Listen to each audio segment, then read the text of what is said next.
साथियों, आज हम यूपी टेट और सी टेट के बहुत ही महत्वपूर्ण मनोवैज्ञानिक जिनका नाम था ईएल थॉर्नडाइक की चर्चा हम आज करते हैं, क्योंकि इससे एक दो क्वेश्चन बहुत पक्का होता है। और हर बार मैंने पेपर देखा कि पेपर में चेंजिंग लाया गया, चीजें यही हैं लेकिन अलग अलग जगह से क्वेश्चन पूछे गए। इसलिए आज हम विस्तार से चर्चा करते हैं मनोवैज्ञानिक ईएल थॉर्नडाइक के विषय में। तो ईएल थॉर्नडाइक ने जो संबंधवाद का सिद्धांत दिया वह 1913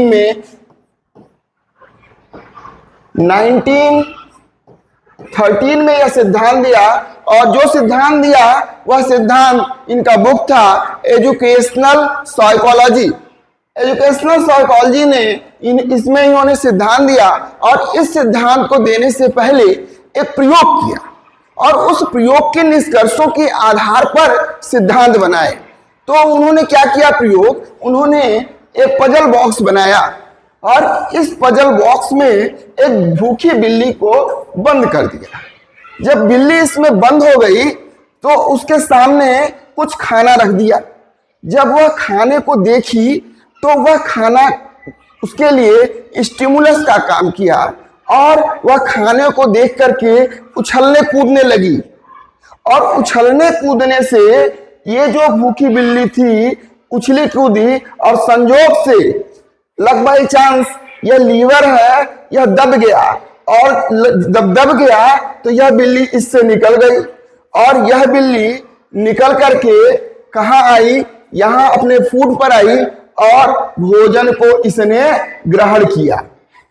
तो इस आधार पर इन्होंने अपने सिद्धांत बनाए। और सिद्धांत बनाए तो क्या बनाया इन्होंने, पहला चीज क्या किया इसने क्या किया कि जब इसने भोजन को देखा तो इसको इन्होंने नाम दिया स्टिमुलस, और ये जो उछली कूदी इसको कहा रिस्पांस।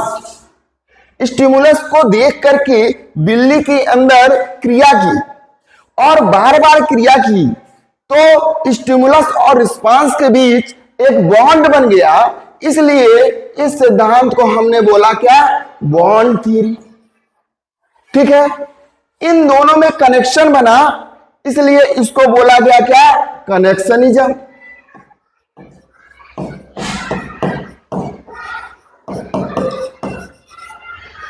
अब कनेक्शन बना और उसके बाद स्टिमुलस को देख करके रिस्पॉन्स किया, इसलिए इस सिद्धांत को भी हमने बोला स्टिमुलस रिस्पॉन्स थियरी। ठीक है, उसके बाद इसने बार बार प्रयास किया, उछला कूदा, संजोग से लीवर दब गया, इसलिए यह बार बार प्रयास की, इसलिए इस सिद्धांत का अगला नाम ट्रायल एंड एरर थियरी भी कहा गया। तो इस तरह से इसके कारणों के आधार पर इसके 4 नाम दिए गए।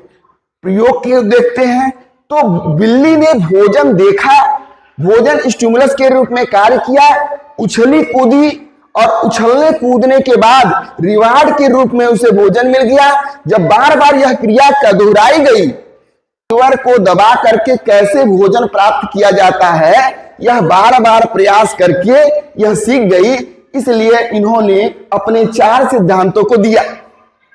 इस आधार पर इन्होंने सीखने के 3 मुख्य नियमों की चर्चा की।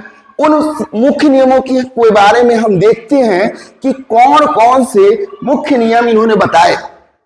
इन्होंने कहा कि जब भी कोई व्यक्ति सीखने के लिए तत्पर रहता है, मतलब यसार बॉन्ड स्टिमुलस और रिस्पांस का बॉन्ड बनने के लिए तत्पर होता है, तभी हम उसे कुछ भी सिखा सकते हैं।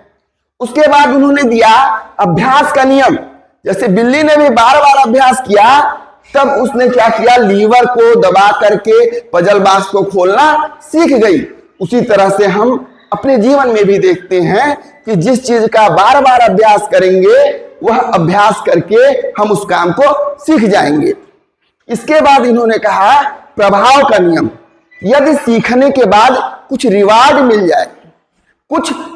मिल जाए तो सीखना स्थायी हो जाता है, उसे बोलते हैं प्रभाव का नियम, yes our bond become more stronger when it is supported by reward।